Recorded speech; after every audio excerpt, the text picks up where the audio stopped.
chapter 3 verse 2 and 3 இரண்டு வசனங்களை நம்ம வாசித்துக் கொண்டிருக்கிறோம் இல்லையா? வாசிக்கலாமா? யாராவது ஒரு சொன்னாங்க. ஆனாலும் அவர் வரும் நாளை சகிப்பவன் யார்? அவர் வெளிப்படுகையை நிலைநிற்பவன் யார்? அவர் புடமிடுகிறவனுடைய அக்னியை போலவும் மன்னாருடைய சௌகாரத்தை போலவும் இருப்பார். அவர் உட்கார்ந்து வெள்ளியை புடமிட்டு சுத்திகரித்துக் கொண்டிருப்பார். அவர் லேவியின் புத்திரரை சுத்திகரித்து அவர்கள் கர்த்தருடையவர்களாய் இருக்கும்படிக்கும் நீதியாய் காணிக்கை செலுத்தும்படிக்கும் அவர்களை பொன்னை போலவும் வெள்ளியை போலவும் புடமிடுவார். இந்த வேத பகுதியில நம்ம வாசித்துக் கொண்டிருக்கோம். தேவன் தன்னுடைய புடமிடுகிற அக்கினியை அனுப்பி அவருடைய தெரிந்தெடுக்கப்பட்ட பிள்ளைகளாகிய லேவியர்களை புடமிடும்படி தேவன் தீர்க்கதரிசி மூலமாய் பேசுகிறார். அப்ப நம்ம இந்த தொடர்ச்சியை தியானிச்சுட்டு வர்றோம். இதை நம்ம தியானிக்கிறதுனாலேயே ஒரு விஷயம் தெரிஞ்சிருச்சு, நான் அவருடைய லேவியனாய் இருக்கிறேன். அதனாலதான் ஆண்டவர் என்கிட்ட பேசுறாரு, அதனாலதான் என்னை புடமிட்டு கொண்டிருக்கிறாரு. நான் ஆசாரியனா இருக்கிறேன், நான் அவருடைய தெரிந்தெடுக்கப்பட்ட லிஸ்ட்ல இருக்கிறனாலதான் என்னை நோக்கி ஆண்டவர் பேசிக் கொண்டிருக்கிறார். எத்தனை பேர் அதை விசுவாசிக்கிறீங்க? சொல்லுங்க. நான் தெரிந்தெடுக்கப்பட்டவன், நான் அழைக்கப்பட்டவன், தேவனால் முன்குறிக்கப்பட்டவன், நான் லேவியன். இந்த ஒரு கேட்டகரியில நான் இருக்கிறனாலதான் தேவன் என்னை புடமிட்டு கொண்டிருக்கிறார். இந்த புடமிடுகிற ப்ராசஸ் என்ன அப்படின்னா, ஒரு வெள்ளியை புடமிடுகிறது போலையும் ஒரு பொன்னை புடமிடுகிறது போலையும் அவர் என்னை புடமிட்டு கொண்டிருக்கிறார். ஏன் பொன்னை புடமிட வேண்டும்? அந்த பொன் சுத்த பொன்னா இருந்தாதான் அது ஜொலிக்க ஆரம்பிக்கும். ஆண்டவர் சொல்றாரு, உங்களையும் என்னையும் ஜொலிக்கும்படி ஆண்டவர் அழைத்திருக்கிறார். நீங்கள் உலகத்திற்கு ஒளியாயிருக்கிறீர்கள். நீங்க வெளிச்சத்தை கொடுக்கணும், நீங்க பிரகாசிக்க வேண்டும், நீங்க கொழுந்து விட்டு எரிய வேண்டும். உங்களுடைய வெளிச்சம் மரக்காலின், அதாவது விளக்கு மரக்காலில் மூடி வைக்காம விளக்கு தண்டி மேல வைக்க வேண்டும் என்று சொல்லி நாம் ஜொலிக்க வேண்டும், பிரகாசிக்க வேண்டும் என்று சொல்லி தேவன் விரும்புகிறார். அதே நேரத்தில் நம்ம தியானிச்சுட்டு இருக்கோம். ரோமர் 8ஆம் அதிகாரத்துல குமாரனுடைய சாயலுக்கு ஒப்பாய் இருக்கும்படி அவர் நம்மை முன்குறிக்கிறார். ஏன் தங்கம் ஜொலிக்கணும், ஏன் தங்கம் பிரகாசமா இருக்கணும் அப்படின்னா, அப்பதான் குமாரனுடைய அந்த சாயல் என் மேல பட்டு அது ரிஃப்ளெக்ட் ஆக முடியும். இந்த நாட்கள்ல பரிசுத்த ஆவியானவர் நம்மை ஒவ்வொருத்தரையும் அதற்காக ஆயத்தப்படுத்தி கொண்டே இருக்கிறார். இந்த பொண்ணை குறித்து நம்ம வாசிக்கும் போது ஆசரிப்பு கூடாரத்தை குறித்து நம்ம வாசிச்சோம், மகா பரிசுத்த ஸ்தலத்தை குறித்து வாசிச்சோம். அடுத்தது பரிசுத்த ஸ்தலம். அந்த பரிசுத்த ஸ்தலத்துல சுற்றிலும் பலகைகள் வைக்கப்பட்டு அதற்கு ஒரு சுவர் போல இருந்தது. அந்த பலகைகள் விசுவாசிகளாகிய தெரிந்து கொள்ளப்பட்ட லேவியர்களாகிய நம்மை குறிக்கிறது. அந்த பலகைகள் மரத்தால் செய்யப்பட்டிருந்தாலும் பொன்னால் மூடப்பட்டு நிலை நிறுத்தப்பட்டிருந்தது. அது நேராக நிற்கணும்னு சொல்லிட்டு அது சாய்வாக அல்ல, நிமிர்ந்து நிற்கிற பலகைகள் என்று யாத்திரையாகமம் 36ஆம் அதிகாரம் 20ஆவது வசனத்துல நம்ம வாசிச்சோம். எக்ஸோடஸ் சாப்டர் 36 verse 20ல நம்ம அதை வாசித்தோம். அப்ப ஆண்டவர் என்ன பண்றாரு? நம்ம தலை குனிந்து இருப்பதற்கல்ல, தலை நிமிர்ந்து இருக்கிறதுக்கு நம்மை அழைத்தார். ஆண்டவர் மங்கி எரிவதற்கல்ல, எரிந்து பிரகாசிக்கிறதுக்கு நம்மை அழைத்தார். ஆண்டவர் இருளாய் இருப்பதற்கல்ல, வெளிச்சமாய் இருப்பதற்கு நம்மை அழைத்திருக்கிறார். இதெல்லாம் இந்த நாட்களில் ஆண்டவர் நமக்கு மீண்டுமாய் ஞாபகப்படுத்தி நம்ம நிமிர்ந்து நிற்க வேண்டும் என்று சொல்லி பரிசுத்த ஆவியானவர் நம்மோடு கூட இடைப்பட்டுக் கொண்டிருக்கிறார். அது மாத்திரமல்ல, இந்த பலகைகள் வெறுமனே நிறுத்த முடியாது, அதற்கு ஒரு ஸ்டாண்ட் வேணும். அதனால 24வது வசனத்துல யாத்திரையாகமம் 36 24வது வசனத்திலிருந்து வாசிச்சு பார்க்கும்போது, வெள்ளியினாலே ஒரு பாதங்களை கொண்டு பண்ணினார். பலகைக்கு ஒரு பாதம் அல்ல, 2 பாதங்கள் வைக்க வேண்டும். அப்ப வெள்ளி என்று சொன்னால் அது மீட்பினுடைய அடையாளம், அது ரட்சிப்பினுடைய அடையாளம். அப்போ பலகை ஒரு விசுவாசியா இருக்கும் என்றால், ஆண்டவர் சொல்றாரு, ஒரு விசுவாசி நிமிர்ந்து நிற்க வேண்டும் என்றால், ஒரு விசுவாசி பிரகாசிக்க வேண்டும் என்றால், ஒரு விசுவாசி ஜொலிக்க வேண்டும் என்றால், விசுவாசி எரிந்து பிரகாசிக்க வேண்டும் என்றால் ரட்சிப்புல ஸ்ட்ராங்கா இருக்க வேண்டும். அவருடைய மீட்பை குறித்து அறிந்திருக்க வேண்டும். உங்களை மீட்டுக் கொண்டது யார்? உங்களை ரட்சிச்சது யார்? அதற்கு அவர் என்னெல்லாம் பண்ணினாரு? இயேசு யார்? அவர் சிலுவையில் உங்களுக்கு என்னெல்லாம் பண்ணியிருக்கிறார் என்ற தெளிவு யாருக்கு இல்லையோ அவர்கள் நிமிர்ந்து நிற்க முடியாது. அவர்கள் சாய்ந்து போவார்கள், அவர்கள் விழுந்து போவார்கள். அநேக நேரத்துல நம்முடைய ஆவிக்குரிய வாழ்க்கையில, கிறிஸ்தவ வாழ்க்கையில நம்மால நிமிர்ந்து நிற்க முடியாமல் அநேக ஃபெயிலியர்ஸ் வருவதற்கும், நாம் தோற்று போவதற்கும், நாம் சாய்ந்து சாய்ந்து விழுவதற்கும், எழும்ப முடியாதபடி போராடுவதற்கும் ஒரு காரணம் இருக்கும் என்று சொன்னால் நம்முடைய அடிப்படை அஸ்திவாரத்துல பிரச்சனை இருக்கிறது, நம்முடைய ரட்சிப்புல பிரச்சனை இருக்கிறது, நம்முடைய மீட்புல பிரச்சனை இருக்கிறது. சில நேரத்துல நிறைய பேர் ரட்சிக்கப்பட்டோன்னு அவங்களே நினைச்சிட்டு இருப்பாங்க. உங்களுடைய ரட்சிப்பை உறுதியாக்குங்க. உங்க பாவம் மன்னிக்கப்பட்டிருக்கிறதா? சங்கீதம் 32 சங்கீதம் 1-2 சொல்லுகிறது, எவனுடைய மீறுதல் மன்னிக்கப்பட்டதோ, எவனுடைய பாவம் மூடப்பட்டதோ அவன் பாக்கியவான். எவனுடைய அக்கிரமத்தை கர்த்தர் எண்ணாது இருக்கிறாரோ, எவனுடைய ஆவியில் கபடம் இல்லாது இருக்கிறதோ அவன் பாக்கியவான். இன்னைக்கு ஆண்டவர் சொல்றாரு, உன்னுடைய ஆவிக்குரிய வாழ்க்கையில நீ சாய்ந்து விழாது இருக்க வேண்டும் என்றால் உன்னுடைய பாவம் மன்னிக்கப்பட்டது என்ற உறுதி உனக்கு இருக்கிறதா? நம்ம சுய பரிசோதனை செய்ய வேண்டிய ஒரு நாட்களில் இந்த நாட்கள் ஆண்டவர் நம்மை வைத்திருக்கிறார். நான் பாவி என்று எனக்கு தெரியும், ஆனா என் பாவம் மன்னிக்கப்பட்டிருக்கிறதா? இயேசு பாவத்தை மன்னிச்சிட்டாரா? இயேசுடைய அக்கிரமத்தை மன்னிச்சிட்டாரா? அந்த ரட்சிப்பின் நிச்சயம் இருக்கிறதா? பாவ மன்னிப்பினுடைய நிச்சயம் இருக்கிறதா? இதை நீங்கள் உறுதிப்படுத்தலைன்னா கண்டிப்பாக சாய்ந்து போவீர்கள், கண்டிப்பாக விழுந்து போவீர்கள். அப்ப எப்படி பாவ மன்னிப்பின் நிச்சயத்தை பெற்றுக் கொள்றது?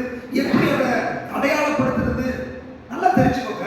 உங்க பாவம் உங்களுக்கு மன்னிக்கப்பட்டிருந்தால் பாவத்தினுடைய பாரம் உங்களை விட்டு வெளியே போயிடும்.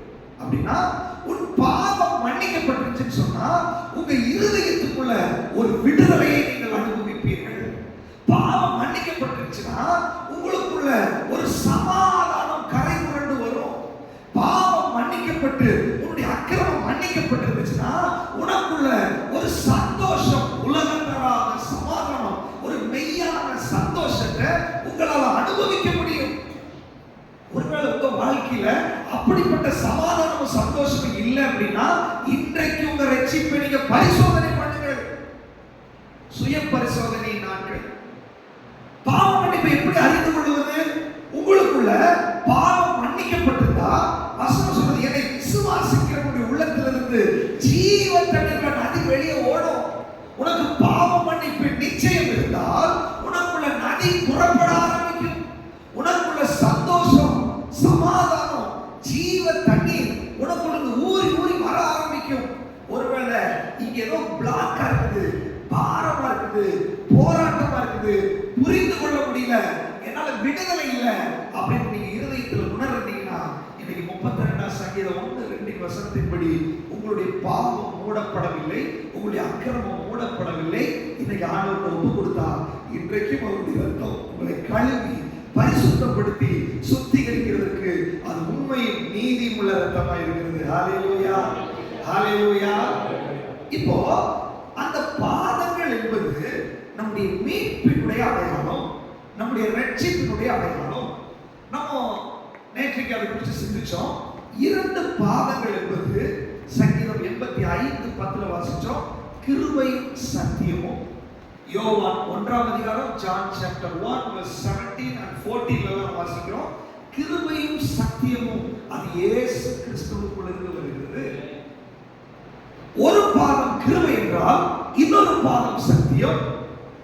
இது கிருபையும் சத்தியமும் இயேசுவுக்குள் இருக்கிறது. அப்படின்னா இந்த 2 பாதங்களுமே இயேசுவை குறிக்கிறது. இயேசுவின் மேல் நான் கட்டப்பட வேண்டும், இயேசுவின் மேல் நான் நிலைநிறுத்தப்பட வேண்டும், இயேசுவின் மேல் இந்த பலகை வைக்கப்பட வேண்டும்.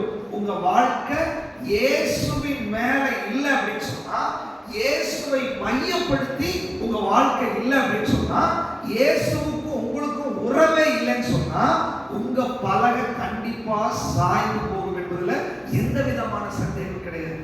காரணம் சொல்றாரு, ஒருவேளை இயேசுவை உங்களையும் கனெக்ட் பண்ணுவதற்கு, இயேசுவோடு நிலைத்து நிற்பதற்கு, இயேசுவை புரிந்து கொள்வதற்கு, இயேசு கிறிஸ்துவினுடைய விடுதலையை பெற்றுக் கொள்வதற்கு தடையாய் போராடி கொண்டிருக்கிற, நமக்கு தெரிந்தோ தெரியாமலோ போராடி கொண்டிருக்கிற அந்த கழிவுகளை சுட்டெரிக்கும்படி பரிசுத்த ஆவியுடைய அக்கினி இந்த நாட்களில் வெளிப்பட்டுக் கொண்டிருக்கிறது.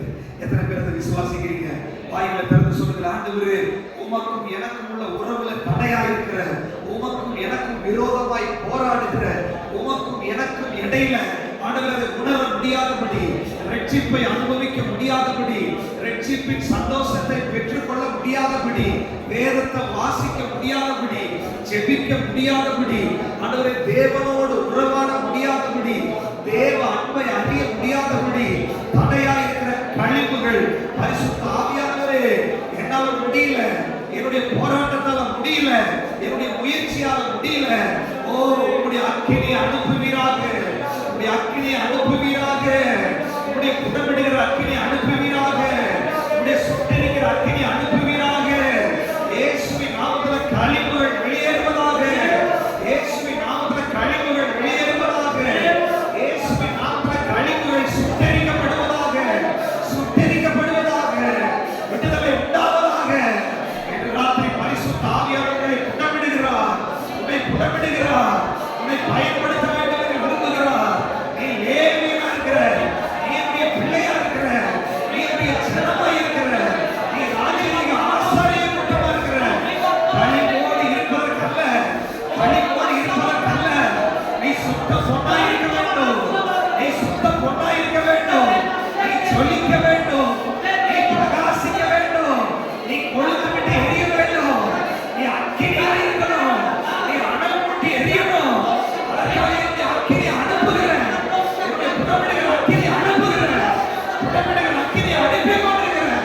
பரிசுத்த ஆவியானவர் அதை செய்து கொண்டிருக்கிறார், பரிசுத்த ஆவியானவர் அதை செய்து கொண்டிருக்கிறார், பரிசுத்த ஆவியானவர் அதை செய்து கொண்டிருக்கிறார். ஹalleluya. தேவன் அந்த வெள்ளியின் மேல இந்த பலகை இருக்க வேண்டும் என்று விரும்புகிறார். ஒன்று கிருபை, இன்னொன்று சத்தியம். கிருபையை குறித்து நம்ம தியானிச்சு கொண்டிருக்கிறோம். கிருபை தகுதியே இல்லாத ஒருவனுக்கு கொடுக்கக்கூடிய ஈவு கிருபை, கிஃப்ட். பிசாசு சொல்லுவான், உனக்கெல்லாம் தகுதியே இல்லை, நிலம் பெற்றுக்கொள்ளவே முடியாது. ஆனா நீங்க ஆண்டு சொல்றது, அதுக்கு பேரே கிஃப்ட். அப்படின்னா 200% எனக்கு கிடைச்சே ஆகும். நம்முடைய முயற்சியினால நம்ம ரட்சிக்கப்படல. ஒருவேளை பாவ பாரம், பாவத்துடைய போராட்டம் உங்களை ஆட்கொண்டு கொண்டிருந்தால், எபேசியர் நம்ம வாசிச்சோம், கிருபையினாலே விசுவாசத்தை கொண்டு ரட்சிக்கப்பட்டீர்கள், இது உங்களால் உண்டானதல்ல, தேவனுடைய. இன்றைக்கு கூட நம்ம கிருபையின் காலத்தில் இருக்கிறதுனால, இன்னைக்கு நம்ம இந்த மீட்டிங் உட்கார்ந்து எல்லாருக்கும் கூட, ஆன்லைன் இருக்கிற எல்லாத்துக்கும் கூட அவருடைய இந்த கிருபை, அவருடைய ஈவு இன்னைக்கு நம்ம மேல வெளிப்படுத்தப்படும்.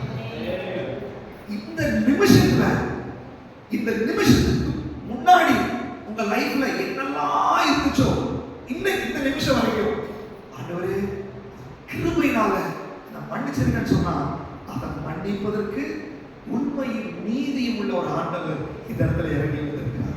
எத்தனை பேர் அதை விசுவாசிக்கிறீங்க?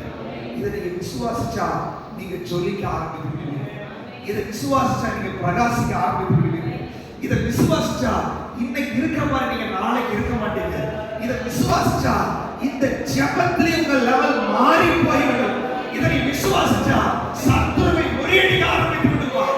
இதை நீ விசுவாசிச்சா உன்னை தடை செய்கிற, உனக்கு விரோதமாய் போராடுகிற, உன்னுடைய அபிஷேகத்துக்கு விரோதமாய், உன்னுடைய அழைப்புக்கு விரோதமாய், உன்னுடைய தரிசனத்துக்கு விரோதமாய், தேவன் உன்மேல வைத்திருக்கிற அவருடைய திட்டத்துக்கு விரோதமாய் சத்துரு கொண்டு வருகிற அந்தகார மண்டலங்களை உடைத்து எறியக்கூடிய ஒரு விசுவாசத்தை நீ விசுவாசிக்க மகிமையை காண்பாய்.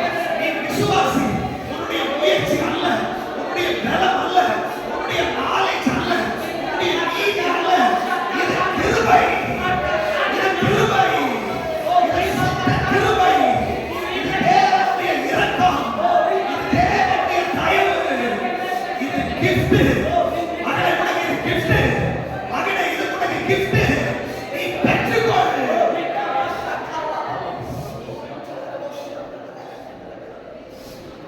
கிஃப்ட்டுக்கு ஏதாவது பே பண்ண வேண்டியதா?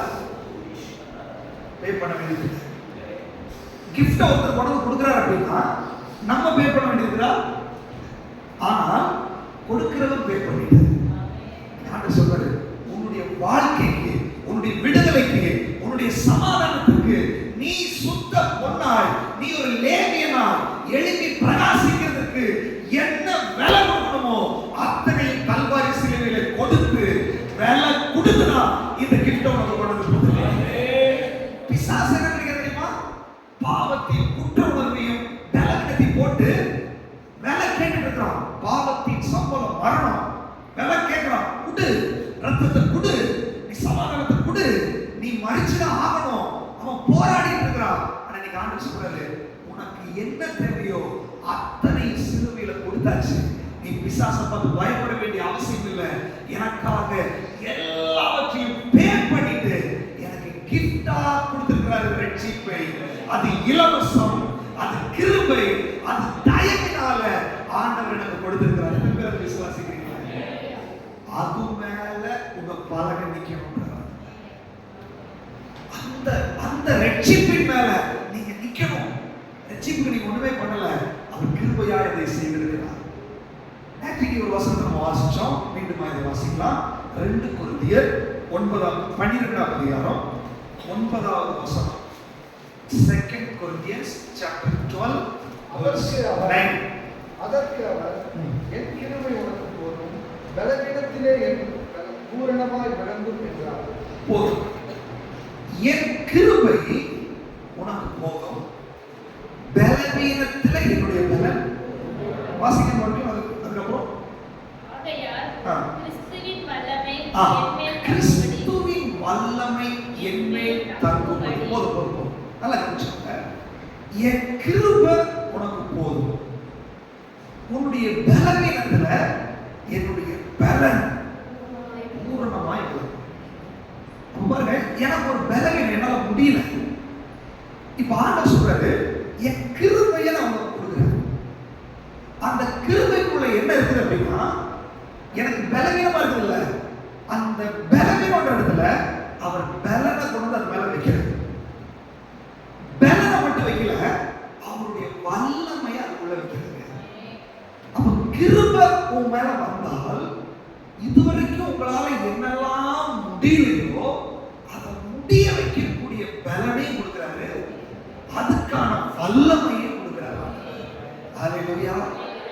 அந்த பலவீனத்துல அவருடைய பலனை கொடுக்கிறார். யாரோட பலனை? கிறிஸ்துவுடைய பலன், உயிர்த்தெழுந்த வல்லமை. இயேசுக்கு என்ன பலன் இருந்துச்சு? அவர் பாவத்துக்கு எதிரான வல்லமை இருந்துச்சு, பிசாசுக்கு எதிரான வல்லமை இருந்துச்சு, பலவீனத்துக்கு எதிரான வல்லமை இருந்துச்சு. என்னென்ன உலகத்துல ஒரு தோற்கடிக்கிறதுக்கு நினைச்சதோ அது மேல எல்லாம் இவருக்கு வல்லமை இருந்துச்சு. இன்னைக்கு ஆண்டவர் சொல்றாரு, நீ எந்தெந்த விஷயத்துல பலவீனமா இருக்கிறாயோ அந்த இடத்துல என் கிருபை சொல்றாரு. பல நேரங்கள்ல உங்க பலகையை சாய்க்கிறதுக்கு பிசாசு முயற்சி பண்றான். நல்ல உற்சாகமா இருக்கும்போது யாராவது ஏதாவது சொல்லி நம்மள அப்படியே டவுன் ஆகி, நல்ல ஆவி எழுப்பிட்டு இருக்கும்போது ஒரு நெகட்டிவான வார்த்தை நம்ம அப்படியே கீழே நம்மளை தளர்த்தும்படி, நம்மளை சாய்க்கும்படி, நம்மளை கீழே படுக்கும்படி சத்துரு எவனை விழுங்கலாமோ என்று சொல்லி வகையை சொல்லி தெரியும். ஆண்டவர் உங்க ஆவியில நீங்க அனலா இருக்கணும்னு நினைக்கிறாரு. ஆனா பிசாசு உன் ஆவியில நீ ஒடுங்கி இருக்கணும்னு நினைக்கிறான். பிசாசு ஆவியில ஒரு உற்சாகம் வரக்கூடாதுன்னு நினைக்கிறான். அதற்காக பல காரியங்களை கொண்டு வந்து உங்களை டவுன் ஆக்குறதுக்கு அவன் விரும்புகிறான். ஆனா ஆண்டவர் சொல்றாரு, என் கிருபை உனக்கு போதும், உன்னுடைய பலவீனம் எக்ஸ்ட்ரீம் லெவல்ல நீ பலவீனமா இருந்தாலும் சரி, அங்க என்னுடைய பலன் பூரணமாய், அறகுறையெல்லாம் கிடையாது, கொஞ்சம் சப்போர்ட் கிடையாது, உனக்கு எவ்வளவு வேணுமோ நீ நினைக்கிறதற்கும் நீ வேண்டிக் கொள்கிறதற்கும் மிகவும் அதிகமாக என்னுடைய வல்லமைய, என் கிருபைய நான் உனக்கு கொடுக்க போறேன். இதை நீ நம்பினா பிசாசால உன்னை சாய்க்க முடியாது. இதை நீ விசுவாசிச்சா நீ நிமிர்ந்து நிற்க ஆரம்பித்து விடுவாய். இன்னைக்கு ஆண்டவர் சொல்றாரு, உன்னுடைய கிறிஸ்தவ வாழ்க்கையில அநேக முறை சத்துரு உன்னை தளர்த்த பார்க்கிறான், உன்னை சாய்க்க பார்க்கிறான், உன்னை பலவீனப்படுத்த பார்க்கிறான், அடுத்த லெவல்ல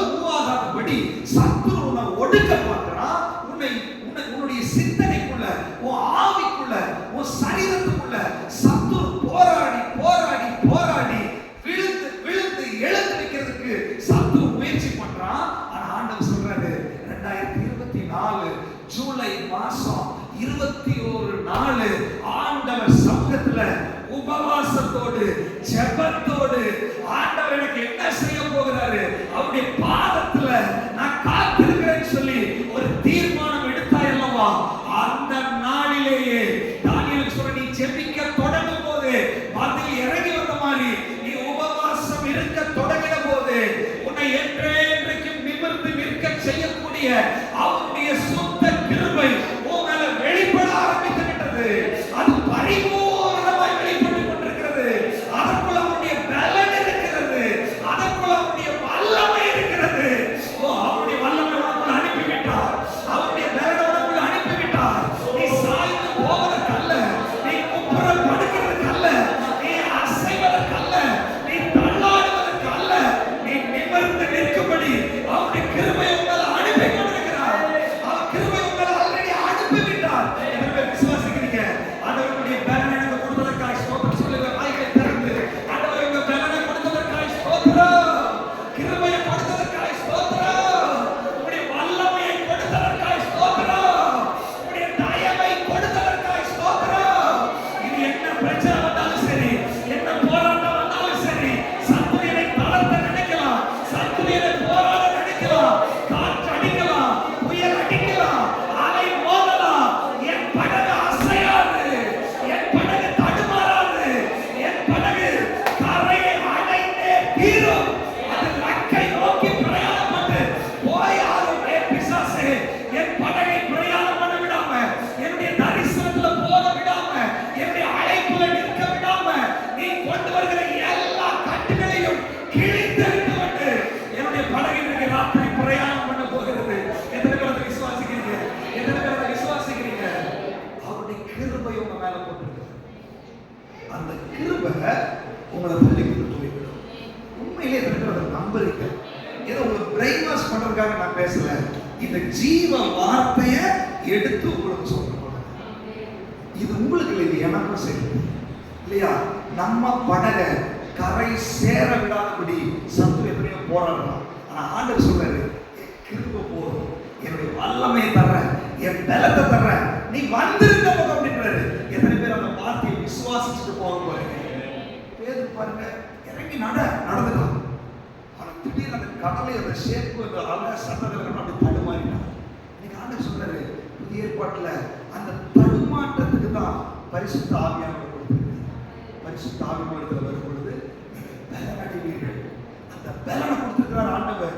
அந்த பரிசுத்த ஆவியானவர் அவர் புடமிடுகிற அக்கினியாய் இன்னைக்கு நம்ம மேல வெளிப்பட்டு கொண்டே இருக்கிறாரு. அப்படின்னா என்ன அர்த்தம்? ஒரு பக்கம் புடமிட்டு கொண்டே இருக்கிறாரு, ஒரு பக்கம் கடல் மேல் நடக்கக்கூடிய பலனை கொடுத்து கொண்டிருக்கிறார்.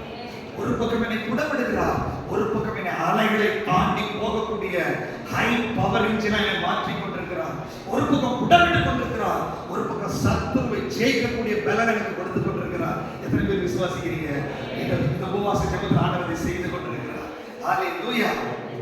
கிருபை உனக்கு போதும், பலவீனத்திலே உடைய பலன் பூரணமாய் வரும். நம்ம நேற்று ஒரு வசனத்தை வாசிச்சோம். தீத்துக்களில் இருப்போம். Titus chapter 2 verse 11. தீத்து 2ஆம் அதிகாரம் 11வது வசனம்.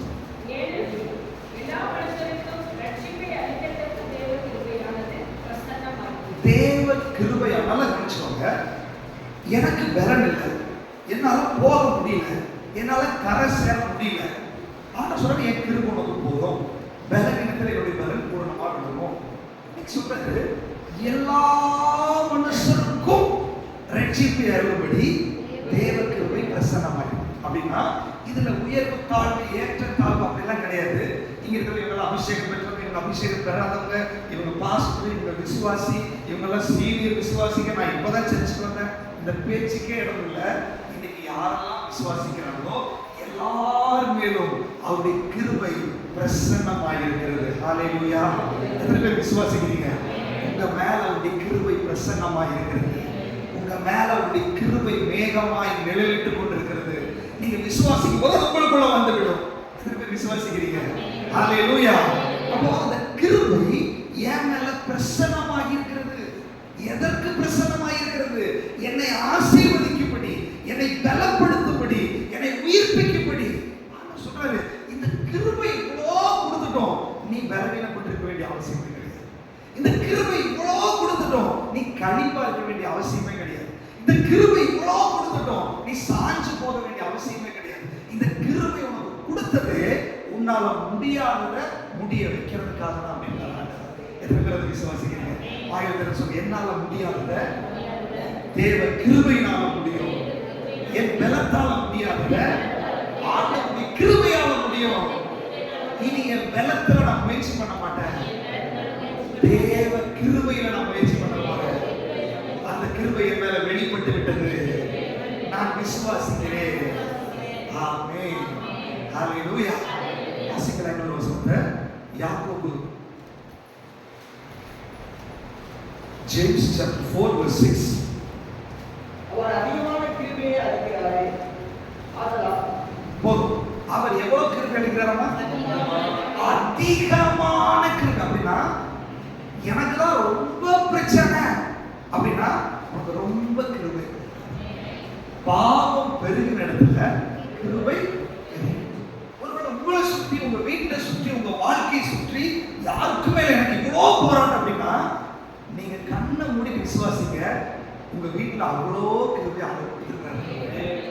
தெரியுமா? இவ்வளோ போராட்டம் இருந்துட்டு இன்னைக்கு வரைக்கும் எப்படி நீங்க இருந்தீங்க? இவ்வளோ போராட்டம் இருந்துட்டு எப்படி நீங்க சர்ச்சுக்கு வந்தீங்க? இவ்வளோ போராட்டம் இருந்துட்டு எப்படி உங்களால பாட்டு பாட முடிச்சது அப்படின்னா உனக்கே உன் கண்ணுக்கு தெரியாம உன்னை பலப்படுத்தி கொண்டிருந்த ஒரு கிருபை இருக்கிறது. அது சொன்னாரு, இன்னைக்கு நீ அனுபவிச்ச பிரச்சனை விட பல மடங்கு பிரச்சனை உன்னை சுத்தி வந்தாலும் சரி, அல்லது உன் வீட்டுக்குள்ள வந்தாலும் சரி, அந்த பிரச்சனைய ஒரு இமை பொழுதுல அழித்து போடக்கூடிய தேவ கிருபை உன் வீட்டு மேல பிரசன்னமாயிருக்கிறது, உன் வீட்டுக்குள்ள பிரசன்னமாயிருக்கிறது, உன் வாழ்க்கையில பிரசன்னமாயிருக்கிறது. எத்தனை பேர் விசுவாசிக்கிறீங்க? ஆனா ஒரு விஷயம் தெரியுமா?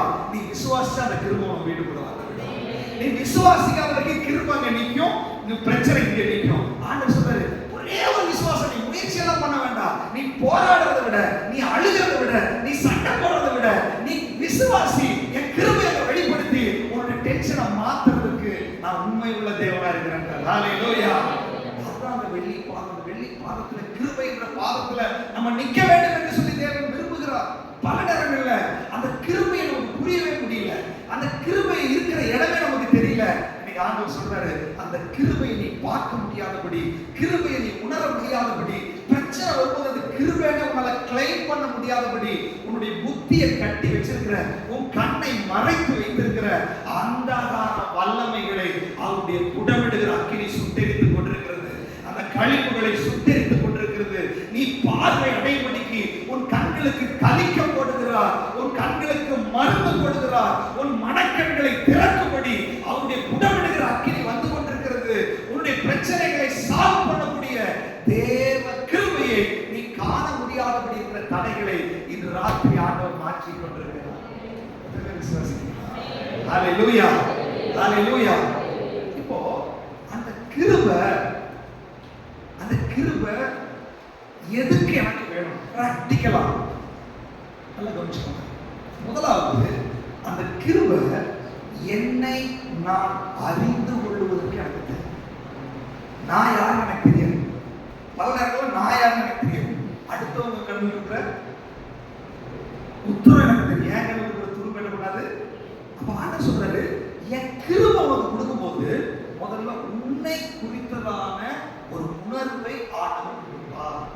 தெரிஞ்சுக்கோங்க, ஒரு விடுதலைக்கும் ஒரு அபிஷேகத்திற்கும் ஒரு வல்லமை உங்களுக்குள்ள புறப்படுறதுக்கும் முதல்ல நீங்க யாருன்னு உங்களுக்கு தெரியணும், உங்க பலவீனம் உங்களுக்கு தெரியணும், உங்களுடைய பலன் உங்களுக்கு தெரியணும். பல நேரங்களில் நம்மளுடைய பலன் ஈஸியா நமக்கு தெரிஞ்சிடும், நம்முடைய பலவீனம் நமக்கு தெரியும். இன்னைக்கு ஆண்டவர் சொல்றாரு, பரிசுத்த ஆவியானவர் உங்களுக்குள்ள வந்து அவருடைய புடமிடுகிற அக்கினி வந்து உங்களுடைய பலவீனமான ஏரியாவை உங்களுக்கு ஹைலைட் பண்ணி காமிக்கிறதுக்கு அவருடைய கிருபை உங்க மேல வெளிப்பட போகுது. பல நேரங்களில் என்னால முடியல, கண்டுபிடிக்க முடியல என் பிரச்சனைய, ஆண்டு சொல்றேன், என் கிருபை உனக்கு போதும். அந்த அளவு பலவீனம் தானே, என் பலவீனத்தை என்னால கண்டுபிடிக்க முடியலன்றது ஒரு பலவீனம். ஆண்டு சொல்றாரு, என் கிருபையை கொடுக்குறேன், நீ கண்டுபிடிச்சிருவாங்க.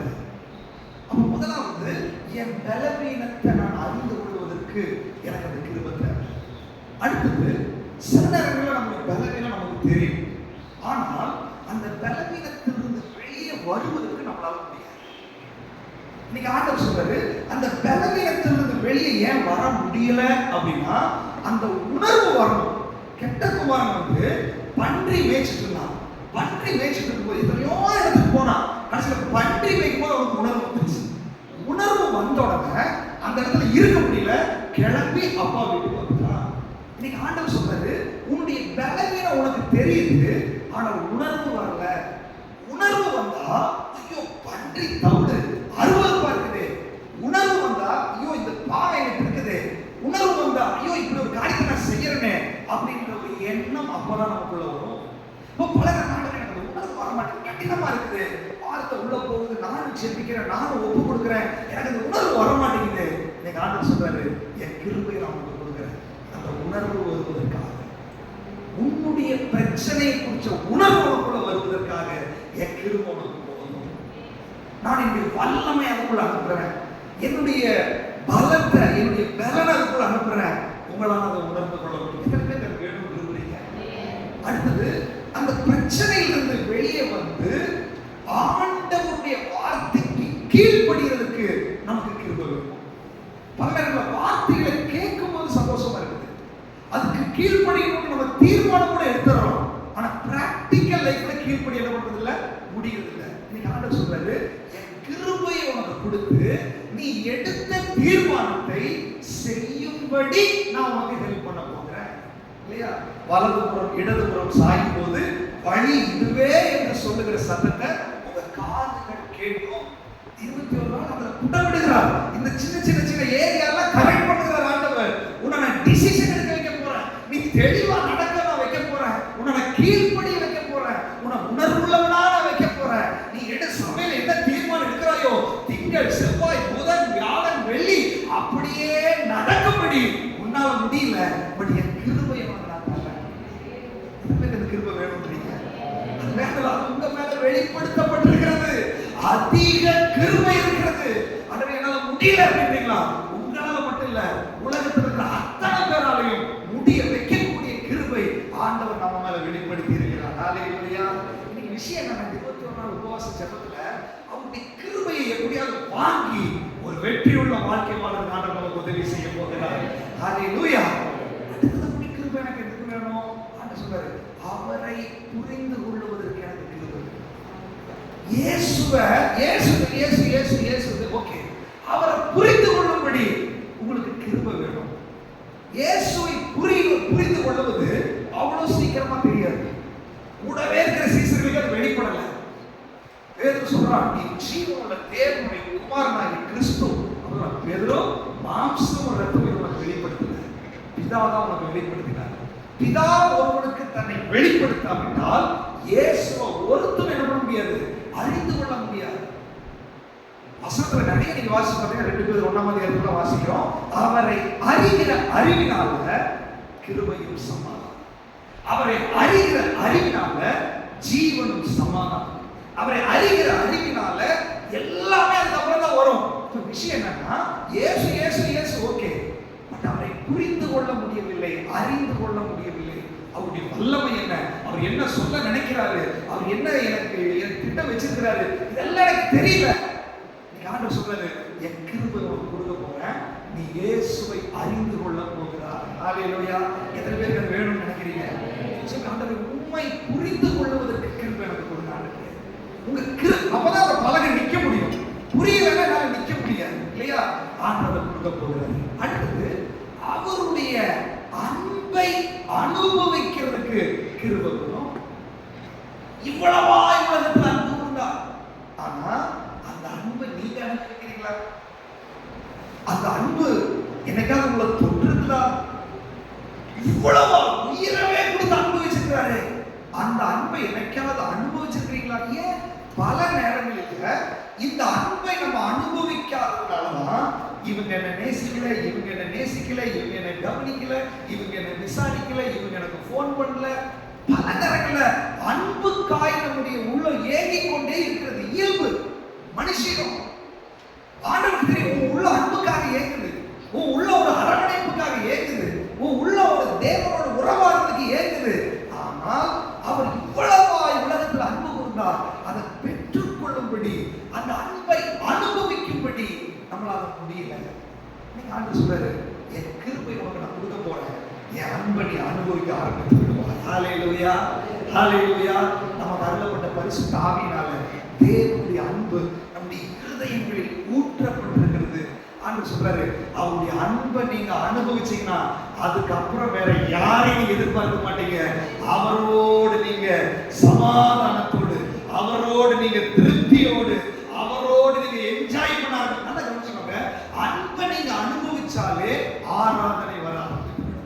அன்பை அனுபவிச்சாலே நம்ம ஒருத்தர் ரொம்ப நேசிக்கணும், அவங்க எவ்வளவு செய்யறதுக்கு ஆயுதம் வரும் இல்லையா?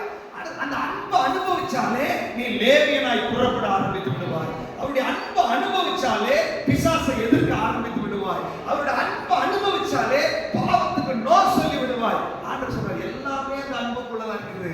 அதை அனுபவிக்கிறதுக்கு தேவ கிருபை உனக்காக வெளிப்படுத்தப்பட்டிருக்கிறது. ஹல்லேலூயா, ஹல்லேலூயா. அந்த கிருபையை நீ அனுபவிச்சு நீ திட நம்பிக்கையோடு இருக்க வேண்டும் என்று சொல்லி ஆண்டவர் விரும்புகிறார். அடுத்தது, அவருடைய சித்தத்தை அறிந்து கொள்ள வேண்டும்.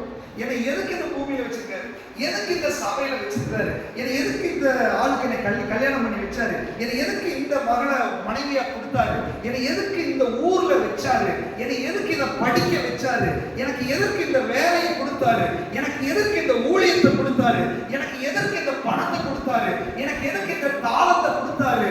ஆண்டவர் சொல்றாரு, உன்னுடைய வாழ்க்கையில நடக்கிற ஒவ்வொரு விஷயத்துக்குமே என்னுடைய பெரிய திட்டம் இருக்கிறது. ஆனா நம்முடைய வாழ்க்கையில எந்த காரியத்திலையும் தேவகிட்ட எனக்கு தெரியவே இல்லை. நான் என்ன நினைக்கிறேன், நான் சாப்பிடுறதுக்கு, ட்ரெஸ் பண்றதுக்கு, நான் இந்த உலகத்துல நல்ல அந்தஸ்தா இருக்கிறதுக்கு எனக்கு ஆண்டவர் எல்லாம் கொடுத்திருக்கிறாரு. ஆண்டவர் சொல்றாரு, நீ சாப்பிடுறதுக்கோ, நீ அனுபவிக்கிறதுக்கோ, நீ உன் இஷ்டத்துல வாழ்றதுக்கோ அல்ல. அது புறஜாதிகள் அப்படி வாழ்ந்துட்டு இருக்கிறான், அவன் மற்றவர்களுக்காக வாழ்ந்துட்டு இருக்கிறான். ஆனா நீங்களோ உங்களை அந்தகாரத்திலிருந்து ஆச்சரியமான ஒளி இடத்திற்கு வரவழைத்தவருடைய புண்ணியங்களை அறிவிக்கும்படி தெரிந்து கொள்ளப்பட்ட சந்ததியாயும், ராஜரை ஆசாரிய கூட்டமாயும், பரிசுத்த ஜாதியாயும், அவருக்கு சொந்த ஜனமாயும் இருக்கிறீர்கள். ஒரு நாள் உங்களை விட்டு கொடுக்க மாட்டாரு. ஆனா பல நேரங்களில் என் பலகை சாஞ்சதுக்கும், நான் விழுந்து விழுந்து போனதுக்கும் எனக்கு தெளிவில்லை, ஏன் எனக்கு இப்படி எல்லாம் பண்ணாரு. இன்னைக்கு ஆண்டவர் சொல்றாரு, என்னுடைய கிருபை உனக்கு போதும், உனக்கு நான் தெளிவுபடுத்த போகிறேன். அவருடைய கிருபை உங்களுக்கு வெளிப்படுத்த போகிறது. உங்களை குறித்து தெரிஞ்சுக்குவீங்க, உங்க பிள்ளைகளை குறித்து தெரிஞ்சுக்குவீங்க, உங்க வேலையை குறித்து தெரிஞ்சுக்குவீங்க, உங்க கையில கொடுத்த பணத்தை குறித்து தெரிஞ்சுக்குவீங்க, உங்களுக்கான திறமையை குறித்து தெரிஞ்சுக்குவீங்க. உங்க வாழ்க்கையில நடக்கிற ஒவ்வொரு மூமெண்ட்லயும் கர்த்தர் அதுக்கு பின்னாடி ஒரு பிளான் வச்சிருக்கிறது உங்களுக்கு காண்பித்து உங்களை தெளிவாய் நடத்தும்படி கர்த்தருடைய கிருபை இந்த நேரத்தில் இங்கே இறங்கி வந்திருக்கிறது. ஹல்லேலூயா. எத்தனை பேர் விசுவாசிக்கிறீங்க? ஆண்டவர் சொன்னாரு, என் கிருபை உங்களுக்கு போதும், பலகீனத்தில் என்னுடைய பலன் பூரணமாயிடும். இப்போ இந்த கிருபை, இதெல்லாம் எனக்கு தெரியணும், இதெல்லாம் நான் விடுதலை ஆகிறதுக்கு எனக்கு இந்த கிருபை வேணும். அந்த கிருபை பிரசன்னமாய் இருக்கிறது, அந்த கிருபை அதிகமாய் கொடுக்கப்பட்டிருக்கிறது. இப்ப எனக்கு என்ன விஷயம்னா, அந்த கிருபை நான் அனுபவிக்கிறதுக்கு பிராக்டிகலா என்ன பண்ணணும் வாசிக்கலாம். சங்கீத புஸ்தகம் 32வது சங்கீதம் 10வது வசனம். Psalms 32 verse 10. அநேக வேதனைகள் உண்டு, கர்த்தரை நம்பினவர்களையோ கிருபை சூழ்ந்து கொள்ளும். கிருபை என் மேல வெளிப்படுத்தப்பட்டுச்சு, ஆனால் கிருபை நான் அனுபவிக்க வேண்டும். அந்த கவனிச்சுங்க, நான் என்னுடைய எல்லா பிரச்சனையிலையும் கர்த்தரை நம்பி இருந்தான். கர்த்தரை நான் நம்பினா எனக்கு இப்ப நம்ம டிஸ்கஸ் பண்ண எல்லாத்தையும் கொடுக்கக்கூடியது கிருபை தான். கிருபையினால விசுவாசத்தை கொண்டு ரட்சிக்கப்படும். ரட்சிப்பே கிருபையினால தான் வந்துச்சு. அப்படி ஆண்டவர் சொல்றாரு, எனக்கு என்ன குறித்து அறியணும், என் பாவத்தை குறித்து உணர்வு வரணும், நான் விடுதலை ஆகணும், இயேசு அறியணும், அவருடைய அன்பு அறியணும், அவருடைய சித்தத்தை அறியணும், இதெல்லாம் எனக்கு வேணும். இதெல்லாம் எப்படி நடக்கும்? கிருபை வந்தாலும் நடக்கும். கிருபை எங்க இருக்குது? பிரசன்னமா இருக்குது. எவ்வளவு அதிகமான கிருபை பிரசன்னமா இருக்குது. சோ அதை எப்படி நான் கிளைம் பண்ணிக்கிறது? சொல்றாரு, கர்த்தரை நம்பும் போது அப்படின்னா என்னுடைய பிரச்சனையில நானே பார்த்துக்கிறேன், நானே முடிவெடுத்துக்கிறேன், என் பணத்தால செஞ்சுக்கிறேன், என் ஞானத்தால செஞ்சுக்கிறேன், நானே பைபிள் படிச்சு ரெடி ஆகிக்கிறேன், நானே எல்லாத்தையும் பிராக்டிஸ் பண்ணிக்கிறேன், நானே ஊழியம் பண்ணிக்கிறேன், நானேன்றதை விட்டுட்டு ஆண்டவரே இதற்கும் நான் உங்களை தான் நம்புகிறேன். கிருபை நீங்க தான் கொடுக்குறீங்க. அந்த கிருபை நான் பெற்றுக்கொள்றதுக்கும் உங்களை தான் நான் நம்பி இருக்கிறேன். ஆண்டவரே அந்த கிருபையை கொடுங்க ஆண்டவரே அப்படின்னு அவரை நம்பும் போது வசனம் சொல்லுது, எங்க மேல இருந்த கிருபை என்னை சூழ்ந்து கொண்டிருக்கும். அப்படின்னா என்னை வட்டம் போட்டு என்னை சுத்தி இருக்குது. முன்னாடி பார்த்தாலும் கிருபை, பின்னாடி பார்த்தாலும் கிருபை, சைடுல பார்த்தாலும் கிருபை, இங்க பார்த்தாலும் கிருபை. இன்னைக்கு ஆண்டவர் சொல்றாரு, இந்த 21 நாள் உபவாச ஜெபத்துல உன்னுடைய வாழ்க்கையில நீ நிமிர்ந்து நிக்கிறதுக்கு, நீ ஜொலிப்பதற்கு, நீ பிரகாசிப்பதற்கு, உன்னுடைய ஜீவனுக்கும் தேவபக்திக்கும் என்னெல்லாம் வேணுமோ அதை நீ அனுபவிக்கும்படி, நீ பெற்றுக்கொள்ளும்படி, நீ ஜெயிக்கும்படியான கிருபை வேற எங்கேயும் இல்ல, உன் மேல கூட இல்ல, உன்னை சூழ்ந்து இருக்கும்படி ஆண்டவர் கிருபை செய்ய போகிறார். அதற்காக நான் ஜெபிக்க வைக்க போறேன். விசுவாசிக்கிறீங்க? ஆண்டவர் கிருபை வேற எங்கேயும் இல்லப்பா. நான் திரும்பின வலது பக்கம் திரும்பினா கிருபை, இடது பக்கம் திரும்பினா கிருபை, முன்னாடி பார்த்தா கிருபை, பின்னாடி பார்த்தா கிருபை. நல்லா தெரிஞ்சுக்கோங்க, நம்ம பிராக்டிகல் லைஃப்ல முன்னாடி பார்த்தாலும் வெறுமை, பின்னாடி பார்த்தாலும் வெறுமை, இங்க பார்த்தாலும் முடியல, எல்லா பக்கம் சோதனை. ஆண்டவர் 21 நாள் உபவாச ஜெபத்துக்கு அப்புறம் நீ எங்க பார்த்தாலும் என்னுடைய கிருபையை நீ அனுபவிப்பாய். நீ முன்னாடி போகும்போது என் கிருபை போதும் மகளே, பின்னாடி போனா என் கிருபை போதும், சைடுல போனா என் கிருபை போதும், இந்த சைடு என் கிருபை போதும். உன்னுடைய எல்லா ஆங்கிளையும் அவருடைய கிருபை வெளிப்படுத்தப்பட்டிருக்கிறது. ஹalleluya. இதெல்லாம் உண்மையிலே விசுவாசிக்கிறீங்க? ஏதோ கதை சொல்ற மாதிரி இருக்குதா? ஆண்டவர் சொல்றாரு, நீ அனுபவிச்சாதான் அது ரியாலிட்டி வரும். அது வரைக்கும் அது கதையா தான் இருக்கும். நீங்க ஆண்டவரே இந்த கதை என்னுடைய அனுபவமாய் மாறணும், இந்த வசனம் என்னுடைய அனுபவமாய் மாறணும்னு சொன்னீங்கன்னா நீங்க எங்க பார்த்தாலும் அவருடைய கிருபை அனுபவிச்சு, கிருபை வந்தா அப்புறம் வேற என்ன பிரச்சனை, அழகா நீங்க ஜெயிக்க ஆரம்பித்து விடுவீங்க. ஹalleluya. இன்னொரு வசனத்தை வாசிங்க. 1 பேதுரு 5ஆம் அதிகாரம் 5ஆவது வசனம். 1 Peter chapter 5 verse 5. அந்தபடி இளைஞரே, மூப்பருக்கு கீழ்ப்படியுங்கள். நீங்கள் எல்லாரும் ஒருவருக்கொருவர் கீழ்ப்படிந்து மனத்தாழ்மையை அணிந்து கொள்ளுங்கள். பெருமை உள்ளவர்களுக்கு தேவன் எதிர்த்து நிற்கிறார், தாழ்மை உள்ளவர்களுக்கோ கிருபை அளிக்கிறார். தாழ்மை உள்ளவர்களுக்கு கிருபை அளிக்கிறார். ஆண்டவர் கிருபை வெளிப்படுத்தப்பட்டது, கிருபை அதிகமாய் கொடுக்கப்பட்டது. நான் கர்த்தரை நம்பும் போது அந்த கிருபை என்னை சூழ்ந்து நின்றுச்சு. நான் என்னை தாழ்த்தும் போது அந்த கிருபையை அளிக்கிறார் எனக்கு. ஹalleluya. உன்னை சூழ்ந்து இருக்கிற கிருபை, உன் மேல இருக்கிற கிருபை, உனக்காக அதிகமாய் கொடுக்கப்பட்ட கிருபை பல நாட்கள் உனக்கு உள்ள வரவில்லை. ஏன் பிரச்சனை, ஏன் தோல்வி அப்படின்னா கிருபை இருக்குது, எல்லாமே கிருபை, கிருபையே பாட்டு தெரியுது, எல்லாமே இருக்குது. பட் கிருபை உள்ள வரல, நான் அனுபவிக்கல. ஆண்டவர் சொல்றாரு, நீ கிருபையை அனுபவிக்க வேண்டும் என்றால் நீ தாழ்மைப்பட வேண்டும். தாழ்மை என்பது வளைந்து கொடுப்பது அல்ல, எப்ப வேணாலும் அது நிமிர்ந்து. தாழ்மை என்பது ஒரு மரத்தை உடைச்சு கீழே படுக்க போட்டா எப்படியோ அதுதான் தாழ்மை. தாழ்மை என்பது ஒரு மரத்தை அடியோட வெட்டி சாச்சா படுத்துருவோம், அது திரும்பி என்ன பண்ணாது, நிக்காது. அதுதான் தாழ்மை. ஆண்டவர் சொல்றாரு, நீ சும்மா ஒப்பு கொடுக்கறது, அப்படியே வளைஞ்சு கொடுக்கறது, இதெல்லாம் தாழ்மை இல்லை. இன்னைக்கு ஒப்பு கொடுப்ப, நாளைக்கு நிமிர்ந்து நிற்ப, இன்னைக்கு கீழ்ப்படிவே, நாளைக்கு மறுபடியும் அதே பிரச்சனை பண்ண. அப்படி அல்ல. தாழ்மை என்பது நீ இருக்கிற பொசிஷன்ல அதை உடைச்சு ஆண்டவர் முன்னாடி நீ தாழ்ந்து போகிறது. ஒரு மரத்தை வேரோட வெட்டிட்டா அந்த வேருக்கும் மரத்துக்கும் கனெக்ஷன் இருக்குமா? அந்த வேருக்கு ஏதாவது சப்ளை போகுமா? உடைச்சாச்சு, அறுத்தாச்சு, கட் பண்ணியாச்சு. நீங்க ஆண்டவர் சொல்றாரு, உங்களுடைய சுயம் என்ற வேர் கட் பண்ணப்பட வேண்டும், மாமிசம் என்ற வேர் கட் பண்ணப்பட வேண்டும், உன்னுடைய நாலேஜ் என்ற வேர் கட் பண்ணப்பட வேண்டும், உன்னுடைய அனுபவம் என்ற வேர் கட் பண்ணப்பட வேண்டும், உன்னுடைய வேத அறிவு என்ற வேர் கட் பண்ணப்பட வேண்டும், எனக்கு எல்லாம் தெரியும் என்ற எண்ணம் கட் பண்ணப்பட வேண்டும். என்னுடைய ஜாதி, என்னுடைய மதம், என்னுடைய பணம், என்னுடைய வேலை, என்னுடைய குடும்பம், என்னுடைய அந்தஸ்து, என்னுடைய அழகு, எதெல்லாம் உனக்குள்ள வேறா இருக்குதோ இன்னைக்கு ஆண்டவர் சொல்றாரு, அந்த அடிமரத்தோட வளைக்கிறதுல வெட்டி அது கீழே படுத்தா நீ உன்னை சூழ்ந்து இருக்கிற கிருபை உனக்குள்ள வர ஆரம்பித்து விடுவாங்க. 21 நாள் உபவாச ஜபத்துல உங்களோட ஆண்டவர் பேசிக் கொண்டிருக்கிறது எல்லாம் கழிவுகளை நீக்கி உன்னை தாழ்மைப்படுத்தி அவருடைய கிருபையை நீ அனுபவிக்க வேண்டும் என்பதற்காக. ஹalleluya. எத்தனை பேர் தாழ்மைப்படுறதுக்கு விரும்புறீங்க? ஆண்டவர் என்னுடைய வேர்களை எல்லாம் வெட்டி நான் தாழ்மைப்படுறதுக்கு நான் விட்டுக் கொடுக்குறேன் ஆண்டவரே, ஆண்டவரே என்ன நான் ஒப்பு கொடுக்குறேன் ஆண்டவரே. நீ தாழ்மை உள்ளவர்களுக்கு கிருபையை கொடுக்கும்படி தேவன் வந்திருக்கிறார். பல நேரங்களில் அந்த கிருபை இருக்குது, நான் பெற்றுக்கொள்ள முடியல. அந்த கிருபை இருக்குது, அது எனக்கு பலனாய் வரல. கிருபை இருக்குது, அது எனக்கு சுகத்தை கொடுக்கல, எனக்கு விடுதலை கொடுக்கல. நீங்க ஆண்டவர் சொல்றாரு, கிருபையை நீ அனுபவிக்கிறதுக்கு ஒரே வழி, நீ தாழ்மை கூட ஆண்டவருடைய சமூகத்துல, நீ தாழ்மை கூட ஆண்டவருடைய சமூகத்துல, அவர் சமூகத்துல நீ விழுந்து கெட. தாழ்மை என்றால் என்ன? பேச்சு கூட வராது.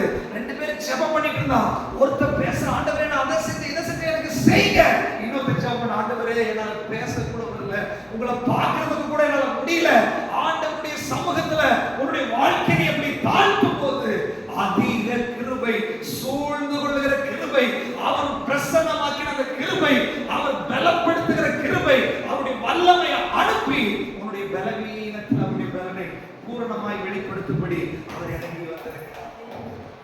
21 நாள்ல அந்த கிருபையை பெற்றுக் கொள்வதற்கு நாம் என்னை ஆயத்தப்படுத்தும்படி இந்த நாட்கள்ல பரிசுத்த ஆவியானவரோடு பேசினோம். விளங்குது. ஹல்லேலூயா. அந்த கிருபை ஆண்டவர் நீங்க உங்களுக்கு கொடுக்க போறோம். வார்த்தை கேட்கிறனாலே என்னை தாழ்மைப்படுத்த போகிற ஆண்டவர், தாழ்மைப்பட முடியாதபடி எனக்குள்ள இருக்கிற சில வேர்கள் எல்லாம் இருக்கு இல்லையா, இன்னைக்கு அவருடைய புடமிடுகிற அக்கினி அவர் முடிவு பண்ணாரு, என்னுடைய லேவியை நான் வெளியே எடுத்தே ஆகணும். அதுக்கு தடையா இருக்கிற என்ன வேறா இருந்தாலும், என்ன அக்கினியா இருந்தாலும், அல்லது என்ன கசடா இருந்தாலும், அதை என்னுடைய புடமிடுகிற அக்கினி அனுப்பி, அது அவனுக்கே தெரியலனாலும் பரவாயில்ல, இன்னைக்கு அதை சுட்டரித்து உனக்கு ஒரு தாழ்மையை கொடுத்து என்னுடைய அத்தனை கிருபையும் பெற்றுக் கொள்வதற்கு உங்களை தகுதிப்படுத்த ஆண்டவர் இன்னைக்கு இந்த இடத்துல இறங்கி வந்திருக்கிறார். ஹல்லேலூயா, ஹல்லேலூயா. கடைசி ஒரு வசனத்தை வாசிங்க. சகரியா தீர்க்கதரிசன புஸ்தகம், சகரியா சாப்டர் 12, 12ஆம் அதிகாரம் 10ஆம் வசனம். சகரியா சாப்டர் 12 verse 10. நான் தாவீது குடும்பத்தாரின் மேலும் எருசலேம் குடிகளின் மேலும் கிருபையின் ஆவியையும் விண்ணப்பங்களின் ஆவியையும் ஊற்றுவேன். கிருபையின் ஆவியை ஊற்றுவேன். நல்லா கவனிச்சுக்கோங்க. இன்னைக்கு ஆண்டவர் என்ன பண்ண போறாரு தெரியுமா? ஆண்டவரே எனக்கு அந்த தாழ்மையை கொடுங்க, எனக்கு அந்த விடுதலை வேணும். உண்மையாய் தாகத்தோடு யார் இன்னைக்கு கேட்கிறீங்களோ உங்க மேல ஒரு ஆவியானவர் ஊற்றப்படுவார். அவருடைய பேர் என்ன? கிருபையின் ஆவி. அந்த கிருபையின் ஆவி உங்க மேல ஊற்றும் போது கடைசி பகுதி வாசிக்க வசனத்துடைய ஒருவர் தலைச்சன் பிள்ளைக்காக துக்கிக்கிறது போல எனக்காக மனக்கசந்து தலைச்சன் பிள்ளைக்காக துக்கப்படுறது மாதிரி. ஒரு குழந்தை, நம்ம குழந்தை இறந்துச்சுன்னா ஒரு தாய் எப்படி அழுவாங்க, அந்த மாதிரி ஆண்டவருக்காக துக்கப்பட ஆரம்பிச்சது. அது தேவனுக்கு ஏற்ற துக்கம், லௌகீக துக்கம் இல்லை, தேவனுக்கு. ஆண்டவரே மிஸ் பண்ணிட்டனே, ஆண்டவரே இந்த உறவை நான் விட்டுட்டனே, ஆண்டவரே உமக்கு எனக்கு இவ்வளோ கேப் ஆகி போச்சு. இது யார் செய்வது தெரியுமா?